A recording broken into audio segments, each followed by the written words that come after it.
The NBA Finals are here, and it's time for me to make my finals prediction. We got the Indiana Pacers taking on the Oklahoma City Thunder. And let's just say that it's been an awesome playoffs, and this is the part of the season it gets really bittersweet. We're down to the end.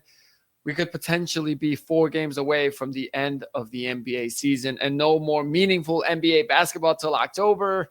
Super sad about that, but super excited about the NBA Finals. It doesn't matter to me that it's small market teams. These teams are fun. These teams deserve to be here. One of these teams, specifically right here, has been the best team in the NBA all season long, so we should be excited about watching them play basketball. And on the other hand, we got a team that is a great story, came out of nowhere, actually was playing very good basketball down the stretch of the regular season, and people weren't really talking about them. And they really, I think, put their name on the contender map when they took out the Cleveland Cavaliers in the second round of the NBA playoffs, who Cleveland was the best team in the Eastern Conference this season. So obviously there's been a series since then with the Pacers beating the Knicks in 6 to get here.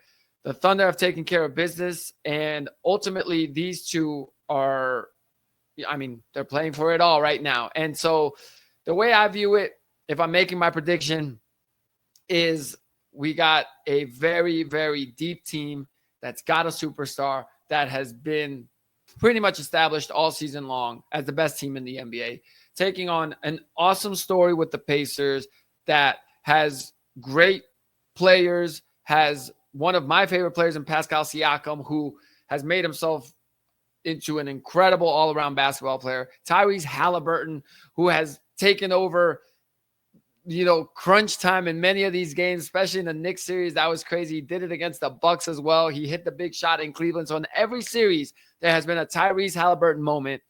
And I would say he's become a star in the league for sure. I don't think he's a superstar in the league. Like, I wouldn't compare him to Jokic, but I think he's a star. And I think the kid's got a bright future. And they've got a great team, very well coached. Ultimately, what it comes down to me, though, I look at it this way. In none of these last couple rounds did I see teams pick up Tyrese Halliburton from underneath the basket and have to get the ball out of his hands. So I think in this series, the Thunder being as well equipped as they are, having well-rounded defenders at every position pretty much, that they can pressure him right away. And they're going to get the ball out of his hands. So this is going to be a series where it's going to be, can Tyrese Halliburton play off ball, which he is not used to playing. He is the point guard. He is the engine that makes this Pacers team go. And because of that is why I think the Pacers are going to have a really, really, really tough time against this Oklahoma City Thunder team. That's not even speaking on the Thunder and their offense and SGA and how great of a player he is, and the fact that he's pretty much a 30-point scorer every single night. It's the fact that their defense is going to really, really challenge, in my opinion, the Indiana Pacers.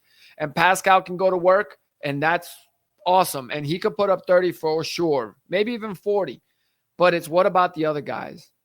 And that is where I also look at it this way, where Miles Turner, Andrew Nembhard, and Aaron Nesmith, how would any of these 3 guys start on this Oklahoma City Thunder team?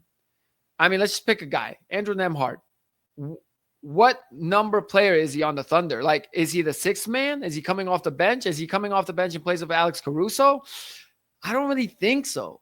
So he's probably the 7th man on this Oklahoma City team roster, whereas he's the 3rd starter on the Pacers.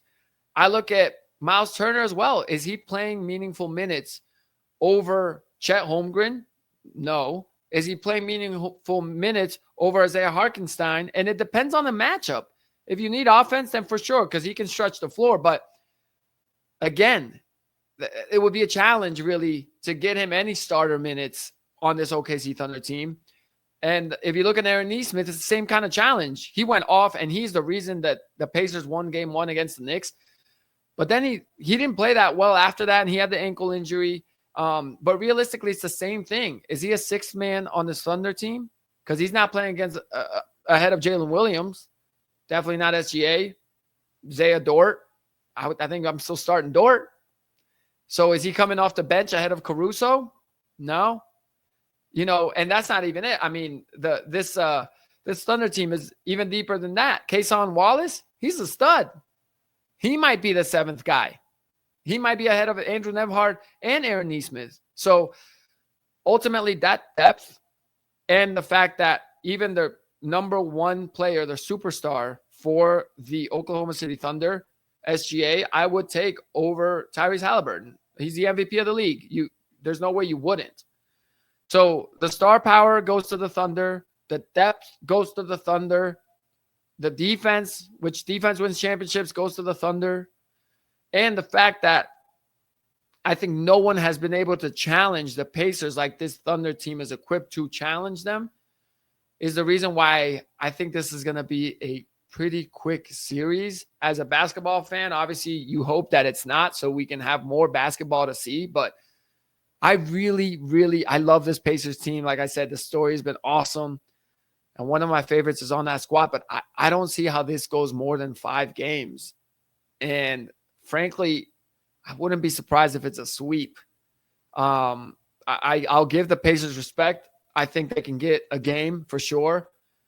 But I think when you look at all that and the fact, like I said, that the Pacers are about to get hit with something that they have not been hit with yet this postseason. And I think the Thunder, on the other hand, they've gone through. I mean, I said it then, and I'm saying it now. I said the winner of that Nuggets Thunder series will be the champs. And that's why I think it's going to be the Thunder. I mean, even if you look at the teams that they've each played. So the Thunder played the Grizzlies, they played the Nuggets, and they played the Timberwolves. If the Timberwolves played the Pacers in the finals, it'd be pretty close. Might lean Minnesota. If the Nuggets played the Pacers in the finals, also pretty close. Also might lean Denver. Obviously, if the Grizzlies played the Pacers, I'd lean the Pacers. And frankly, if you asked me this question at the start of the playoffs, I still would have leaned Pacers, but it would have been closer than how we feel now because of how good of a run this Pacers team has had. And if you look at the matchups that the Pacers have had with the Bucks round 1, the Cavs in round 2, and the Knicks, Thunder, everyone was saying that the Thunder would sweep them. Cavs, Thunder, I think most people would pick the Thunder, although that would be a great series, probably. Best 2 teams in the league the whole season, but everyone would probably pick the Thunder. And Thunder Bucks, I mean, pretty much the same thing. You saw it in the in-season tournament. So, again, I just think that the Thunder is just going to be too much. I think it's a sweep. But I also think we can give the Pacers some love and say that it'll be Thunder in 5. Although, like I said, I think this Thunder team means business. And really, this game 1 is the chance for the Pacers to kind of get at them. The only advantage, and I don't even know if it's an advantage, but you could say that the Pacers maybe have an advantage in is coaching because Rick Carlisle is one of the great coaches in this league. But I also feel like Mark Daigneault has done a hell of a job, and those guys are prepared every single night, and it's that defense. Defense wins championships. So I think the Thunder are going to be your NBA champs by mid-June.